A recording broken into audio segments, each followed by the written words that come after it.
여호수아서 2장 1절에서 14절의 말씀.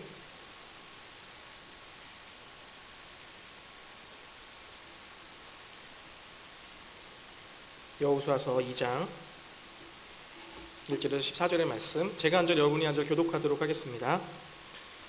눈의 아들 여호수아가 시딤에서 두 사람을 정탐꾼으로 보내며 이르되 가서 그 땅과 여리고를 엿보라 하매 그들이 가서 라합이라 하는 기생의 집에 들어가 거기서 유숙하더니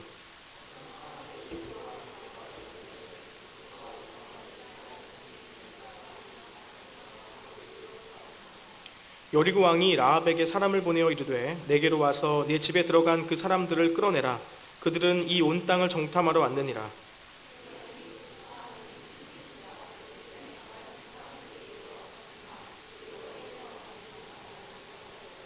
그 사람들이 어두워 성문을 닫을 때쯤 되어 나갔으니 어디로 갔는지 내가 알지 못하나 급히 따라가라. 그리하면 그들을 따라잡으리라 하였으나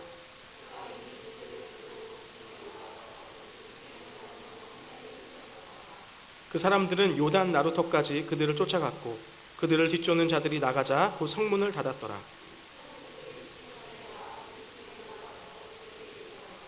말하되 여호와께서 이 땅을 너희에게 주신 줄을 내가 아노라. 우리가 너희를 심히 두려워하고 이 땅 주민들이 다 너희 앞에서 간담이 녹나니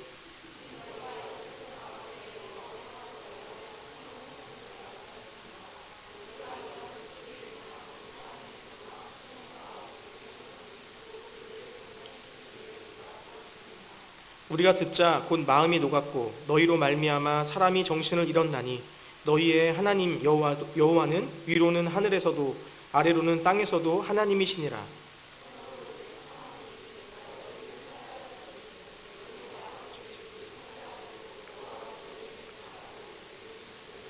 그리고 나의 부모와 나의 남녀 형제와 그들에게 속한 모든 사람을 살려주어 우리 목숨을 죽음에서 건져내라.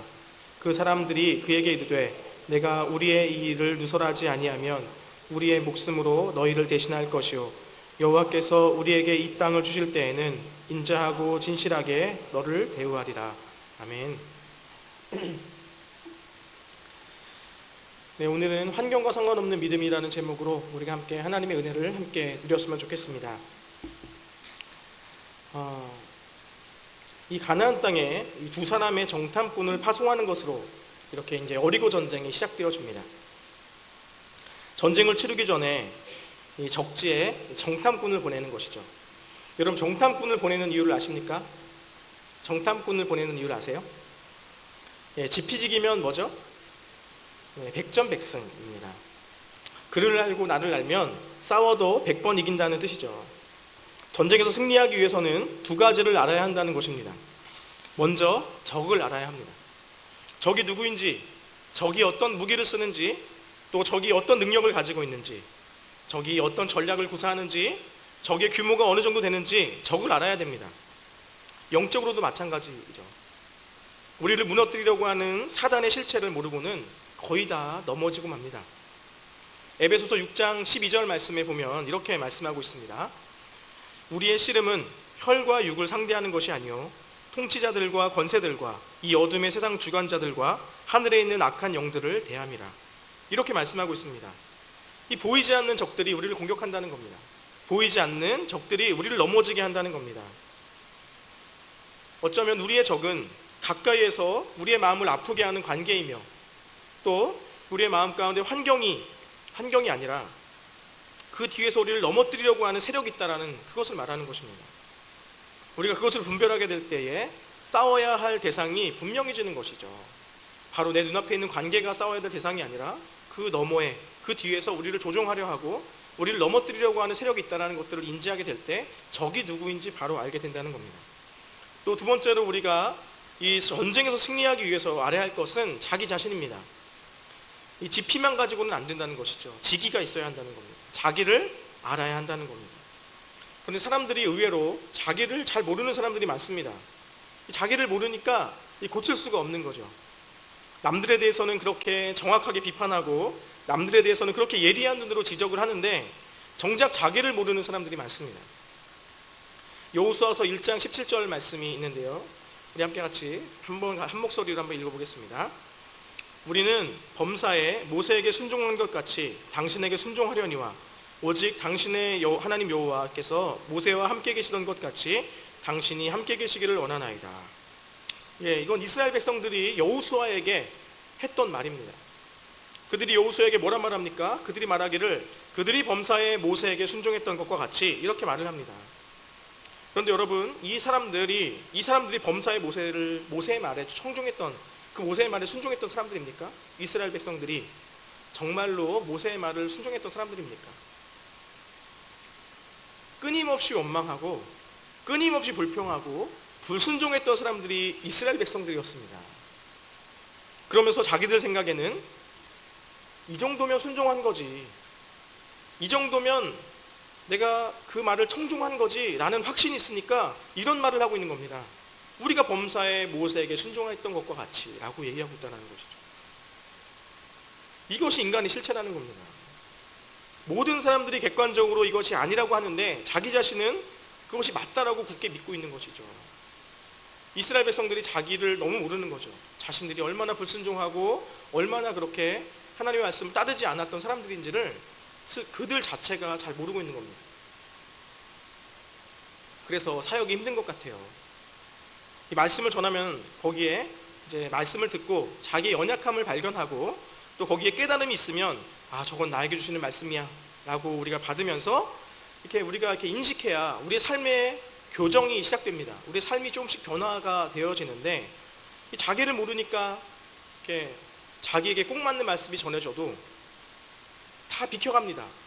저거는 누구의 이야기고 저거는 또 누구 이야기고 저거는 또 이제 어떤 사람에 대한 이야기 하시는 것 같다. 사실 그 말씀은 나에게 적용해야 되는데 자기를 잘 모르니까 자기는 괜찮은 것 같으니까 자꾸 남들에게만 적용을 하는 겁니다. 여러분, 이 말씀 너 들으라고 하는 말입니다. 여러분 들으라고 하는 말이에요. 자꾸 이제 다른 사람에게 접목할 게 아니라 우리가 나에게 자꾸만 말씀을 접목하면서 적용하면서 가야 되는 것이죠. 그러기에 남에게 신경 쓸 일이 하나도 없습니다. 하나님 앞에 나아가면서 오늘도 나를 알게 해달라고 기도하셔야 됩니다. 나를 알게 되는 것이 은혜죠. 나를 발견하게 되는 것이 은혜입니다. 그래서 거기서부터 우리가 조금씩 교정되어질 수 있기 때문에 그렇습니다. 그들이 이렇게 말하죠. 우리가 범사에 모세를 순종했던 것과 같이. 여러분, 이렇게 말하면 참 많은 사람들이 비웃지 않겠습니까? 이런 일들이 우리에게는 일어나지 않았으면 좋겠습니다. 오늘 우리가 우리 자신의 실체를 정확하게 파악하기 위해서는 우리가 더욱 말씀을 집중해서 듣고 이것이 나에게 주시는 말씀이다 라고 여기셔야 된다는 것입니다. 그러면서 우리가 이제 주일마다 교회에 나올 때에 정말 우리의 실체를 명확하게 보여달라고 하나님께 구하는 그런 지혜가 있기를 원합니다. 주님, 저를 말씀을 통해서 더 보여주십시오. 주님, 말씀을 통해서 저 자신을 더욱더 낱낱이 보게 해주십시오. 그렇게 알아가는 것, 그것이 지혜이고 우리를 더 아는 만큼 우리는 하나님께 더 가까이 나아갈 수 있습니다. 그래서 저희가 이 수련회를 하는 것도 사실은 내가 나를 더 깊이 알기 위해서 합니다. 3박 4일이라는 시간 동안 가둬놓고 자신에게 집중하게 하죠. 말씀을 자꾸만 들려주죠. 그럼 나의 삶의 이야기, 나의 모습을 그 안에서 보게 되어지는 것입니다. 첫째 날, 특별히 저희가 수련회 첫째 날 좀 특별하게 기획한 게 무엇이냐면 첫째 날 오전에 강의를 여러분 저희가 굉장히 좀 준비를 했습니다. 뭐냐면 애니어그램 강의를 준비했습니다. 여러 그 심리 검사라고 하는 것들 또 아니면 성격 유형 검사라고 하는 것들의 하나인데요. 이 애니어그램이라고 하는 그것은 참 저도 좀 해봤지만 굉장히 잘 만들었다라는 생각이 되게 듭니다. 사람의 그 존재적인 색깔들, 존재적인 유형들을 잘 나누게 되어지고 또 그 존재적인 유형이 내가 어디에 속하는지 또 그러면서 어떤 연구들이 쫙 잘 정리되어 있냐면 이 사람의 성숙도 또 이 사람이 상태가 안 좋아질 때 이 사람이 굉장히 침체에 빠질 때는 어떤 부분으로 향해 가는지 그 그림이 쫙 있습니다. 그러다 보니까 우리가 영적으로 하나님을 알아가는 데 있어서 참 유익한 것은 무엇이냐면 나의 취약함, 나의 죄성이 무엇인지 낱낱이 보게 되어진다는 거예요. 그 나의 유형 그냥 나는 몇 번 유형이구나, 난 이런 기질이구나 라고 하는 그 기질로 만족하는 그런 수준이 아니라 그 수준으로 그 기질로 말미암는 나의 성숙 방향은 어디며 또 나의 점점 그 미성숙한 방향은 어디인지, 내가 상태가 안 좋아질 때 어디로 흐르는지에 대한 그림들을 갖게 된다는 겁니다. 그래서 이런 검사를 통해서 또 이런 워크숍을 통해서 우리는 우리에 대한, 자신에 대한 깊은 통찰을 얻게 되어집니다. 그래서 우리의 존재적인 유형을 발견하게 되고, 내 기질이 가지고 있는 강점, 이 기질이 가지고 있는 장점, 이런 것들을 보게 되죠. 더불어 약점과 단점, 이것도 보게 되어지는 것이죠. 그래서 어떤 시간보다 자신을 알아가는 시간이 되어질 것입니다. 그 어떤 시간보다 여러분에게 정말 유익한 시간이 되어질 거예요. 여러분 스스로 내가 어떤 사람인지에 대해서 인지해야 그곳 가운데 일하시는 하나님의 역사가 더욱더 선명해지고 분명해진다는 사실입니다. 그래서 좀 여러분에게 좀 부탁하고 싶은 건요, 저희가 수요일날 시작을 하는데 수요일날 오전 9시까지 교회에 오셔야 됩니다. 그리고 오전 9시 반부터 강의는 시작될 거예요. 저희가 이제 좀 이렇게 멀리 떠나는 수련회였으면 사실 9시에 떠나버리면 되거든요. 그러면 가서 강의를 다 같이 모여서 같이 강의를 들으면 되는데, 이 교회에서 하다 보니까 늦게 와도 다 받아줘야 되는 거예요. 늦게 와도 다 문을 열고 받아줘야 된다는 게 저는 사실 아쉬움입니다. 저희 여름 수련회 때 여러분 기억하십니까? 여름 수련회 때 9시에 출발했습니다. 버스가. 누가 지금 좀 늦어서 막 기다려주고, 막 누구 한 명 지금 한 10분이면 된대요, 막 기다려주고 이런 거 없이 그냥 9시에 딱 출발해버렸어요. 그런데 정말 더 놀라운 기적은 그때 다 오셨다는 거예요. 우리는 할 수 있어요. 여러분, 우리가 마음을 먹으면 할 수 있습니다. 특별히 3박 4일 동안 수련회를 하기로 마음 먹은 분들 계시잖아요. 여러분, 될 수 있으면 일찍 오셔서 시작부터 함께 하셔야 됩니다. 저희가 이제 교회에서 한다고 하니까, 좀 늦게 출발한다고 하니까 늦게 오면 되겠지라고 생각하시는 분들이 많은 것 같습니다. 이 청년부 수련회의 첫날이 굉장히 중요한 날이에요. 저희가 지금 교회적인 상황 때문에 저희가 빨리 출발 못하는 거지, 그거 아니었으면 벌써 빨리 출발해서 그 수련회 장소에서 아마 그 프로그램을 가졌을 겁니다.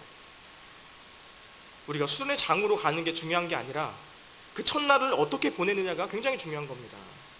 첫날에 관계성이 생겨야 둘째 날부터 그 소그룹 안에서 역동이 생깁니다. 첫날에 첫날에 우리가 다루게 될 부분이 뭐냐면, 이 애니어그램이라는 걸 통해서 자신을 알아갈 거예요. 그리고 나서 수련회 오리엔테이션이 하게 될 거고, 그리고 나서 자기를 소개하면서 사람들과 관계 맺는, 나는 자기를 소개하는 시간 가질 거고요. 그리고 조별로 진행되는 액티비티가 있습니다. 이 교회에서 막 이제 교회를 구석구석 다니면서 막 액티비티를 할 건데, 이때도 하면서 굉장히 친해질 겁니다. 그리고 저녁을 먹고, 그리고 이제 예배를 드리고 저희는 출발할 겁니다. 그 수요일 날이 굉장히 중요해요. 수련회 첫날이. 그래서 3박 4일 전참하기로 하셨던 여러분, 조금 더 열의를 내셔서 아침부터 오십시오. 아침부터 오셔서 그 자기를 알아가는 시간부터 한번 시작해 보십시오. 제가 뭐 괜히 막 3박 4일 뭐 다 참여해라, 뭐 더 많이 와라, 더 여러분들에게 막 홍보하려고 지금 말씀드리는 게 아니라, 여러분이 정말 수련회를 제대로 경험하시려면, 정말 수련회에서 정말 여러분들의 자신에 대해서 낱낱이 보시려면 시작부터 함께 해야 됩니다. 그래서 9시까지 꼭 오시면 좋겠어요. 늦잠 주무시면 안 됩니다. 참 계속 그 아쉬움이 있어요. 저희가 좀 빨리 좀 먼 곳으로 가고 교회에 사정이 없었으면 아침에 일찍 떠나버리면 되는데, 참 그게 아쉽습니다. 그래서 아침 일찍 참여해서 자신을 알아가고 소그룹 안에서 관계를 맺으면서 이 수련회를 시작하셔야 됩니다. 이 말씀으로 돌아가서, 여호수아가 이 정탐꾼 두 사람을 정말 그 지피지기를 위해서 가나안으로 보냈는데, 이 어디서 보내는가 하면 시딤이라고 하는 장소에서 사람들을 파송해서 보냅니다. 이 시딤이라고 하는 장소가 어떤 장소인가 하면, 이 장소는 민수기 25장에 이렇게 이 장소에서 있었던 사건이 있습니다. 어떤 사건이 있었냐면, 우리 같이 본문을 한번 보겠습니다. 25장 1절에 3절 말씀입니다. 제가 읽어드릴게요. 이스라엘이 시딤에 머물러 있더니 그 백성이 모압 여자들과 음행하기를 시작하니라. 그 여자들이 자기 신들에게 제사할 때에 이스라엘 백성을 청하여 백성이 먹고 그들의 신들에게 절함으로 이스라엘이 바알볼에게 가담한지라. 여호와께서 이스라엘에게 진노하시니라. 이 시딤은 이들이 음행죄를 저질렀던 장소였고 우상 숭배했던 장소였습니다. 이 과거에 자기의 조상들이, 이스라엘 백성들이 머물면서 모압 여자들과 음행하고 이방신을 섬기던, 악을 행하던 장소가 바로 시딤이었습니다. 여호와 하나님께서 진노하시던, 그 하나님의 진노를 샀던 더러운 땅이었습니다. 조상들이 그 땅을 더럽게 만들었죠. 이스라엘에게 시딤이라고 하는 장소는 어떤 의미겠습니까? 바로 조상들이 범죄했던 수치의 장소, 그 부끄러움이 기억되는 장소였다라는 것입니다. 하나님은 이 어둡고 불결한 장소, 이 시딤에서 새로운 세대들에 의해서 새로운 출발을 알리는 장소로 바꾸고 계시다라는 겁니다. 오늘 우리도 마찬가지입니다. 우리의 민족만 보더라도 우리 조상들이 몰라서 우상 숭배하고 몰라서 잡신을 쫓던 이 땅에서 우리는 성전에 모여서 하나님을 예배하고 찬양합니다. 그런 자리로 바뀌어가고 있다는 것이 참 은혜이죠. 하나님이 일하시는 방식을 볼 때 하나님은 우리가 넘어진 자리, 우리가 수치를 느꼈던 상처의 자리에서 우리를 다시 세우시는 일들을 할 때가 종종 있습니다. 우리의 실수, 상처, 패배했던, 또 우리가 무지해서 주님에게 혼이 났었던 그 자리에서 그 상처들, 실수들, 실패의 기억들을 떠올리게 하시고 그 자리에서 다시 새롭게 시작하도록 우리를 인도하십니다. 우리에게 트라우마라고 여겨지는 그런 부분도 그 아픔의 지점에서 다시 시작하게 하셔서 결국 트라우마라고 하는 그 지점을 없애시는 분이 바로 하나님입니다.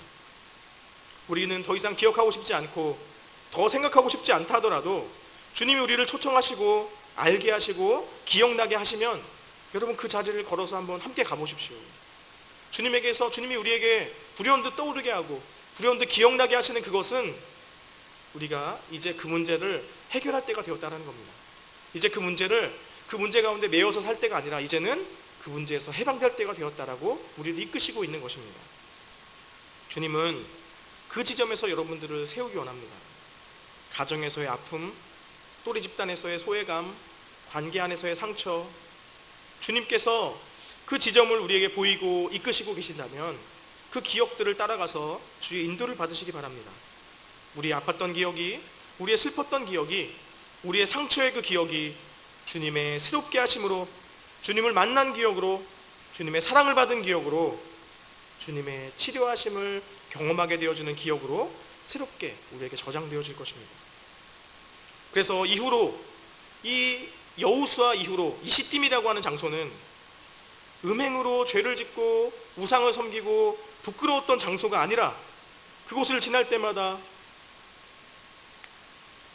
가나안 정복을 위해서 하나님께서 파송하신 장소, 새로운 세대가 세워져서 새롭게 하나님의 일들로 쓰임받는 장소로 그렇게 기억되어질 것입니다. 실패의 지점에서 주를 찾고 상처의 지점에서 주님을 부르며 아픔의 지점을 치유와 회복의 지점으로 변화시켜 가시는 이 저와 여러분, 우리 청년들이 되기를 원합니다. 그렇게 시딤에서 정탐꾼 2명을 가나안에 파송합니다. 이 정탐꾼이 파송되어져서 이제 가나안에 몰래 들어가서 기생 라합이라고 하는 그 여인의 집에 유숙하게 됩니다. 그런데 문제가 생겼습니다. 여리고 정탐꾼이 왔다는 사실을 그 안에서 알게 된 것이죠. 몰래 파견한 그 정탐꾼이 적에게 노출되어서 큰 위기를 맞게 된 겁니다. 여기서 놀라운 점은 그 위기를 모면하게 도와준 사람이 바로 그 이방 여인 기생 라합이라는 것이었습니다. 여리고 사람들이 이 두 정탐꾼을 잡으러 왔을 때에 이 라합이 이 두 정탐꾼을 숨기고 잡으러 온 사람들에게 뭐라 말하냐면, 그들이 어디서 왔는지 나는 알지 못하였고 어두워질 때에 도로 갔다. 그래서 이 두 사람이 어디로 갔는지 난 잘 모른다, 이렇게 얘기했습니다. 그리고는 이 두 사람을 보호해주고 구해주는 일을 이 라합이라는 여자가 합니다. 여러분, 이상하지 않습니까?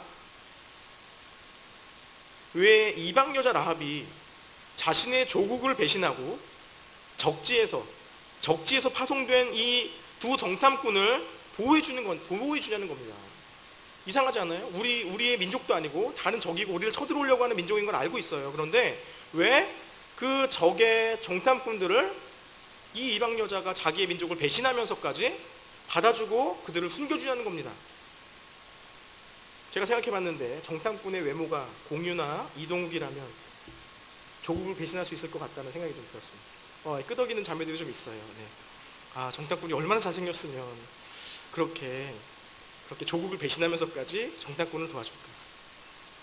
예, 그건 아닌 것 같습니다. 또한 이 여인조차도 그 당시에 기생으로 생활하고 있던 여자면 당시에 굉장히 천대받던 직업을 가지고 있었던 여자거든요. 그 여자가 자신의 신변의 위협에도 불구하고 자신의 신변의 위협까지 감수하면서까지 이런 이상한 행동을 하게 되어진 것에 대해서 우리가 생각해 봐야 된다는 겁니다. 그런데 그 답이 오늘 본문 9절에 등장하고 있습니다. 뭐라고 말하고 있냐면 말하되 여호와께서 이 땅을 너희에게 주신 줄을 내가 아노라 라고 얘기합니다. 이 상상을 초월하는 말이 이 여자 입에서 나왔습니다. 자기가 하나님을 믿고 있다는 겁니다. 자기가 하나님의 능력을 알고 있다는 거예요. 아니 어떻게 이방 여자가 여호와 하나님을 정확하게 알고 있었고 하나님에 대한 신앙도 이렇게 뚜렷하게 고백할 수 있었던 것일까요? 오늘 2장 여호수아 이 본문을 볼 때에 두 명의 정탐꾼보다도 이 라합이라고 하는 여인에게 주로 초점이 맞춰져 있습니다. 더 들어가서 이 라합이라고 하는 여자의 그 이방 여인의 믿음에 초점이 맞춰져 있습니다. 초점이 맞춰진 본문이 바로 9절에서 11절의 말씀입니다. 우리가 한번 한 절 한 절 읽어보면 좋겠는데요. 제가 한 절, 여러분이 한 절, 또 마지막 같이 읽도록 하겠습니다. 말하되 여호와께서 이 땅을 너희에게 주신 줄을 내가 아노라. 우리가 너희를 심히 두려워하고 이 땅 주민들이 다 너희 앞에서 간담이 녹나니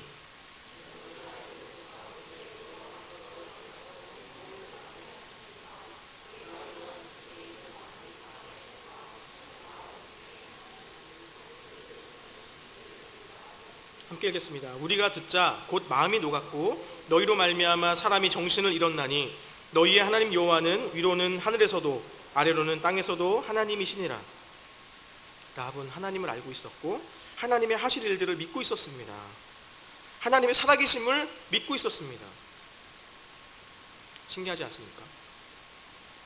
이 믿음이라고 하는 것은 참 알 수 없는 것이다라고 오늘 본문은 우리에게 말씀하고 있습니다. 타락한 이방 나라에서 하나님께서 그 가나안 땅을 주신 큰 이유 중에 하나가 뭐냐면요, 그 땅이 너무나 타락했기 때문에 그 땅을 이스라엘에게 주신 겁니다. 그 타락한 이방 나라에서 그 이방 나라 안에서도 기생이었던 라합에게 이 신앙의 꽃이 피고 있다라는 사실입니다. 그런데 이스라엘은요, 그렇게 많은 기적을 체험했고 그렇게 하나님을 경험했음에도 불구하고 늘 불신하고 늘 원망하고 있다는 겁니다. 홍해를 건너는 기적을 경험하고도 그들이 한 일이 뭡니까? 바로 금송아지를 만들었어요. 자신들의 홍해를 건너게 하신 이가 바로 금송아지라고 하면서 금송아지를 만들었습니다. 어떻게 이런 일이 있을 수 있죠? 그런데 그런 일이 있을 수 있다는 겁니다. 오늘 본문에 갑자기 나타난 이방 여인은 하나님과의 많은 추억을 가진 이스라엘보다 더 큰 믿음을 보여주고 있다는 겁니다. 이것을 통해서 우리가 알 수 있는 것은 무엇이냐면 믿음은 우리의 상황이나 조건과는 무관하다는 것입니다. 이 여인의 상황이 좋지 않잖아요.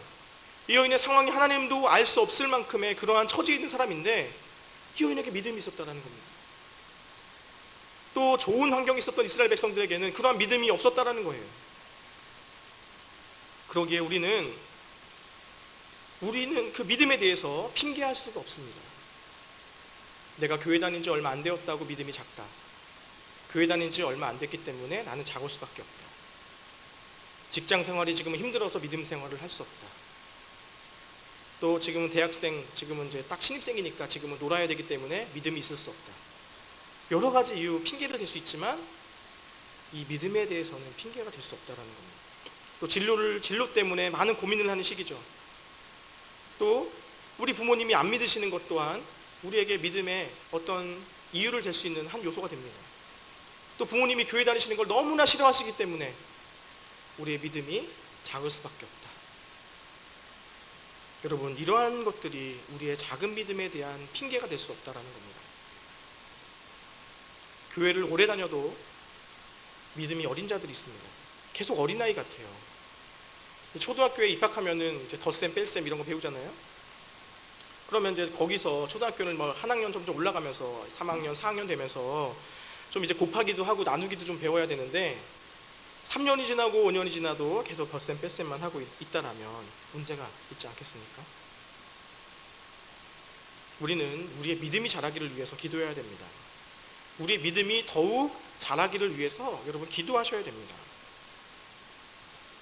또 오늘 이렇게 환경에 또 상황에 이런 믿음이 그런 것에 우리에게 영향을 미치는 것이 아니다라는 것들을 좀 본문을 묵상하면서 여러분에게 좀 해줘야 될 말이 있어서 제가 조금 가져왔는데요. 뭐냐면 이 환경이 좋다고 또 조건이 좋다고 해서 믿음이 또 좋은 것은 아니라는 겁니다. 여러분 여러분들이 이제 교제할 것이고 또 누군가를 만나서 가정을 이룰 텐데 여러분 그 한 사람 한 사람을 선택하는 데 있어서 신앙은 굉장히 중요한 요소죠. 우리 다 믿는 사람 만나고 싶잖아요. 그런데 우리가 좀 쉽게 빠지는 잘못된 실수가 뭐냐면 이런 겁니다. 믿음은 그 사람과 그 사람의 조건과 아무런 상관이 없다라는 겁니다. 이게 무슨 말이냐면 그 사람이 목사님 아들이래요. 그분이 아주 믿음이 좋은 목사님 아들, 또 믿음이 아주 좋은 장로님의 아들이랍니다. 또 그 자매가 어떤 선교사님의 딸이야. 여러분 이런 것이 우리의 어떤 조건 속에 무언가 만나도 괜찮을 것 같은 느낌을 주지 않습니까? 여러분 근데 그런 거 믿으면 안 됩니다. 그런 거 믿으시면 안 돼요. 절대 안 돼요. 그 사람이 장로님 자제고 목사님 집안이고 그 집안에 목사님이 몇 분 계시고 신앙 내력이 3대째고 5대째고 그런 거 믿으시면 안 돼요. 절대. 혹시라도 사업을 하시는 분들도 계신데 그분이 함께 사업하는 파트너가 집사님이다, 어느 교회 집사님이다, 이런 것도 믿으시면 안 됩니다. 그래서 사기당하잖아요, 많이. 또 이런 것도 있어요. 큰 교회 청년부 리더다. 큰 교회 어떤 한성교회, 우리 가까이 한성교회 청년부 리더다. 저기 쪽 강남 쪽에 큰 교회 또 팀장이다, 이런. 그 사람이 지금 이렇게 섬기고 있대요. 그런데 그런 것도 믿으시면 안 된다고요.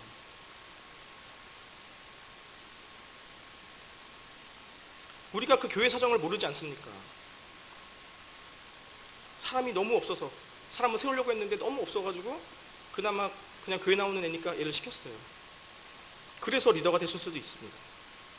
이 교회에 무슨 일이 있어서 세워졌는지 알 수가 없습니다. 그의 환경, 그의 조건, 그것이 그의 믿음을 대변해주지 않는다는 겁니다. 우리 교회만 하더라도 우리 목자라고 칩시다. 우리 어떤 자매가 우리 교회 어떤 목자 형제를 만났다고 합시다. 저도 이제 그 목자가 잘할 줄 알고 세웠어요. 말 잘 들을 줄 알고 또 하나님을 사랑할 줄 알고 목자를 세웠는데 기도도 안 하고 불성실하고 모임도 안 나오고 제멋대로 하고 그렇게 목자를 하다가 야 너 그만둬 해서 그만뒀어요. 그런데 본인 얘기나 남영교회 일청년부 목자였어 라고 얘기할 수 있다는 것이죠. 뭘 말하는지 아시겠어요? 여러분이 그 사람이 그 사람의 타이틀을 가지고 어떻게 섬겼는지 모르잖아요. 그 사람이 그런 타이틀을 가지고 어떻게 하나님을 사랑하며 살았는지 모르잖아요. 그런데 그 조건과 환경만을 가지고 그 사람을 선택해서 안 된다는 겁니다. 그 사람의 타이틀 배경이 중요하지 않습니다. 그 사람 자체의 믿음을 살펴보셔야 돼요.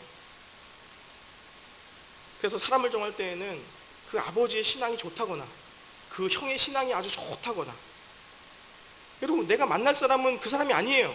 아버지가 아니라 형이 아니라 어머니가 아니라 3대째 믿는 그 집안의 사람들이 아니라 당사자입니다. 그 사람의 믿음을 보셔야 됩니다. 반대로요, 믿지 않는 가정이어도 믿음 좋은 성도들이 있습니다. 베이스가 전혀 믿지 않는 가정이어도 그 믿음의 뿌리가 견고한 형제 자매들이 있습니다. 믿음은 각각 개인의 문제입니다. 그러기에 여러분들의 믿음이 정금같이 빛나는 믿음인가, 이것들을 살펴보셔야 되고 또 그렇게 정금 같은 사람인가에 대해서 자꾸 살펴보셔야 됩니다.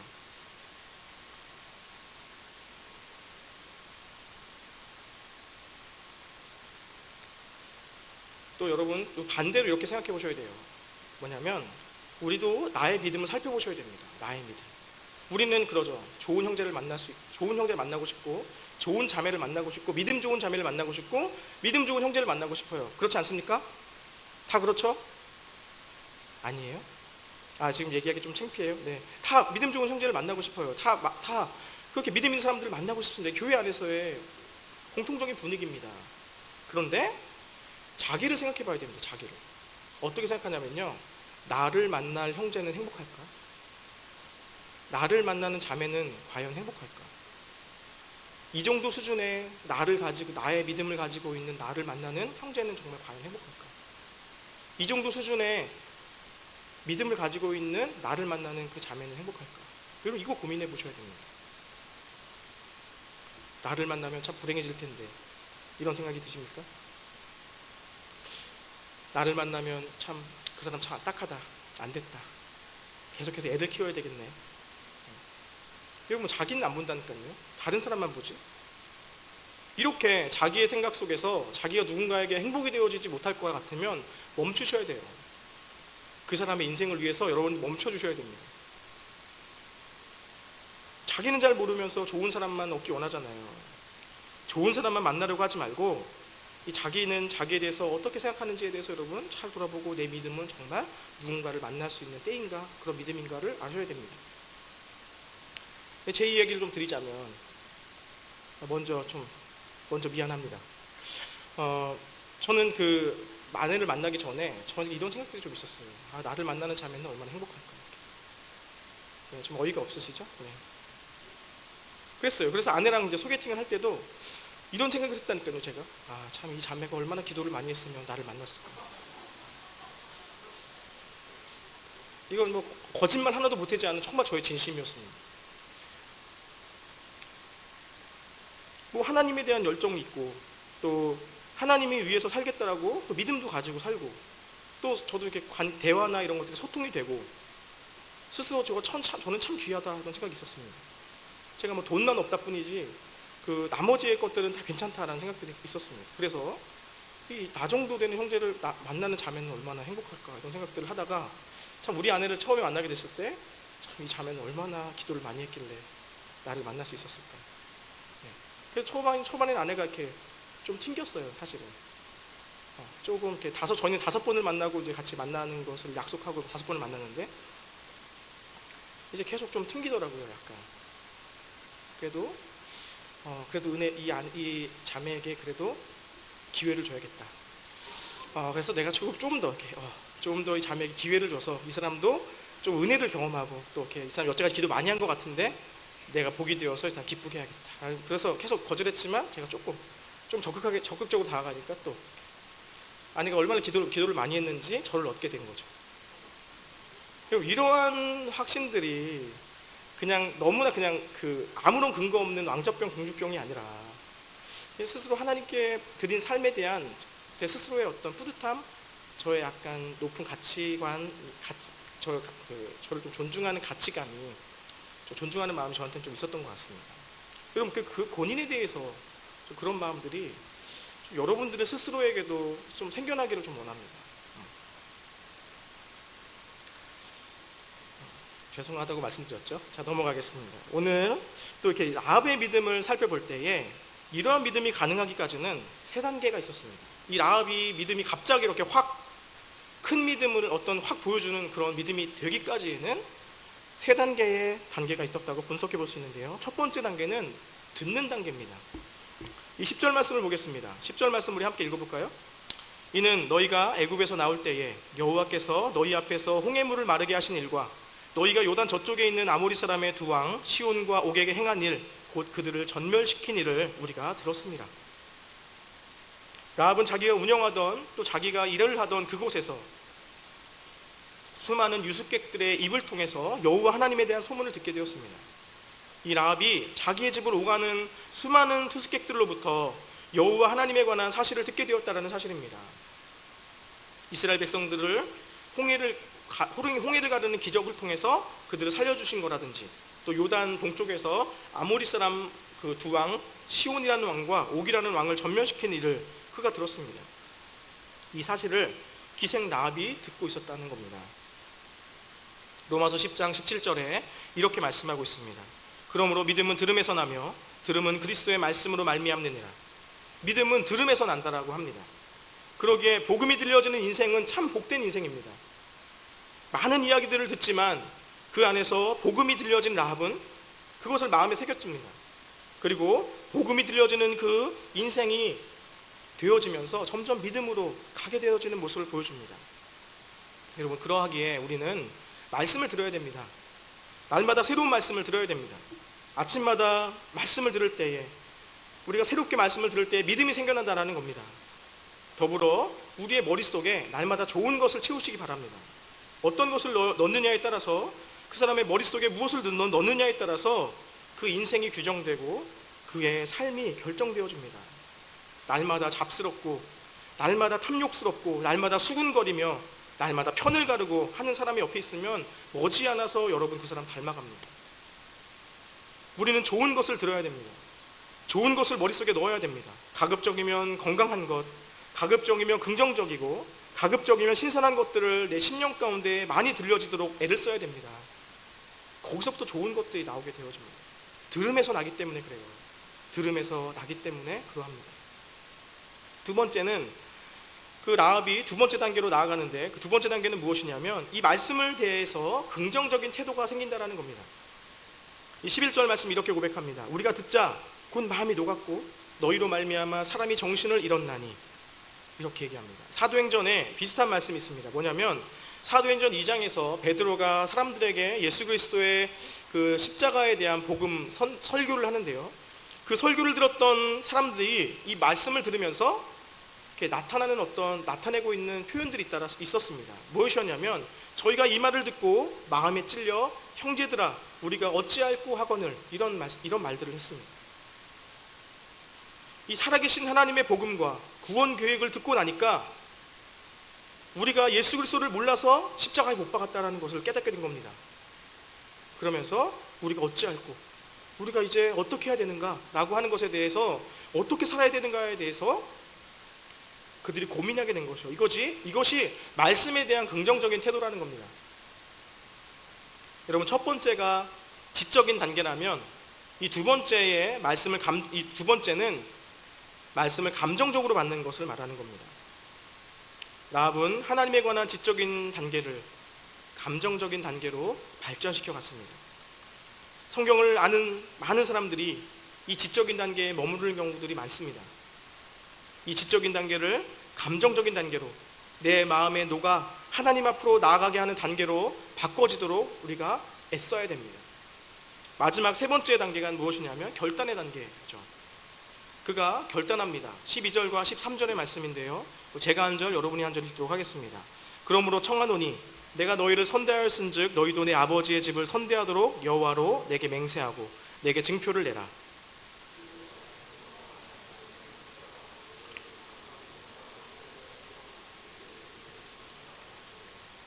라합은 그의 인생을 여호와 하나님께로 의탁하기로, 하나님께 전적으로 맡기기로 의지적인 결단을 행하고 있습니다. 그래서 자기가 가지는 그 모든 것들을 하나님께 걸어보기로 결단하고 있는 것입니다. 이 목숨을 내어놓는 믿음의 결단이 바로 이런 것이죠. 처음에 하나님을 알아갈 때는 지적인 단계가 분명히 필요합니다. 알아가는 것, 하나님을 배우는 것, 보는 것, 공부해야 됩니다. 말씀을 보고 공부해야 돼요. 그리고 거기서 조금 발전되어지는 것은 감정적인 단계로 말씀을 읽을 때에 그 말씀에 대한 감동을 느끼는 겁니다. 깨달음을 경험하는 겁니다. 그런데 여기에서 멈추면 안 되고 더 나아가야 하는 방향은 뭐냐면, 그 다음부터 의지적인 결단으로 그 깨달음을 삶에 실천하며 나아가는 방식이 우리에게 필요한 것입니다. 그 말씀이 내게 영향을 미치도록 마음을 열어드리며 결단하는 것이 필요하다는 겁니다. 날마다 우리는 새로운 하나님의 말씀 앞에, 날마다 우리에게 말씀하시는 주님의 그 말씀 앞에 우리의 모습을 바라보면서, 우리의 모습을 직면하면서 새로운 행동, 새로운 실천, 그런 목록들을 작성해야 되는 것입니다. 우리에게 얼마나 많은 말씀들이 있습니까? 얼마나 많은 하나님의 지식이 있습니까? 듣기만 하고 느끼기만 해서는 우리의 삶의 열매로 맺어지지 않습니다. 행해야 되고 실천해야 된다는 겁니다. 여러분, 우리가 무엇을 실천해야 될까요? 우리의 삶 속에서 말씀을 통해서 우리가 더욱 그렇게 하나님 기뻐하시는 모양대로 어떤 삶을 실천해야 될까요? 우리의 믿음이 더 커지기 위해서는 어떻게 더 나아가야 될까요? 여러분, 각자의 여러분들의 삶 속에 각자의 수준에 따라서 하나님이 여러분에게 요구하시는 것들이 있습니다. 조금 더 지금보다 친절해 주십시오. 그리고 지금보다 조금 더 다른 사람들을 감싸 주십시오. 지금보다 조금 더 배려해 주십시오. 조금 더 사랑해 주시고, 조금 더 참아내고, 조금 더 인내해 보십시오. 그렇게 해야 됩니다. 오늘 말씀을 마무리하겠습니다. 적을 알고 나를 알고 그래야 싸울 대상이 분명해져야 우리는 그 적을 향해서 공격할 수 있습니다. 또 나에 대해서 여러분 잘 알아야 우리는 우리의 변화의 시작이 되어줄 수 있습니다. 이방 여인 라합을 통해서 그녀의 믿음이 환경에 구애받지 않는 믿음임을 우리는 보았습니다. 그 취약한 조건 속에서도 정금과 같은 믿음으로 키워낸 라합을 보았습니다. 더 이상 핑계대는 신앙이 아니길 원합니다. 더 이상 무엇 때문에 내 믿음에 한계가 있다라고 여기지 않기를 원합니다. 우리가 배우고 느낀 바를 실천할 때, 우리가 배우고 깨달은 바를 실천할 때 우리의 믿음은 더욱더 강하여지고 목숨까지도 내어드릴 만큼 큰 담력을 얻게 됩니다. 우리 말씀을 배운 대로 그렇게 주께 나아가 주님 어떻게 해야 됩니까? 어떻게 해야 됩니까? 물으며 나아가길 원합니다. 그래서 우리에게 깨달음을 주시는 대로 살아내는 은혜가 우리에게 있기를 원합니다. 그래서 말씀을 듣고 느끼고 실행에 옮기는 이런 과정을 통해서 우리의 믿음이 라합과 같이 환경에 상관없는 믿음으로, 조건에 구애받지 않는 믿음으로 자라기를 예수님의 이름으로 부탁드립니다.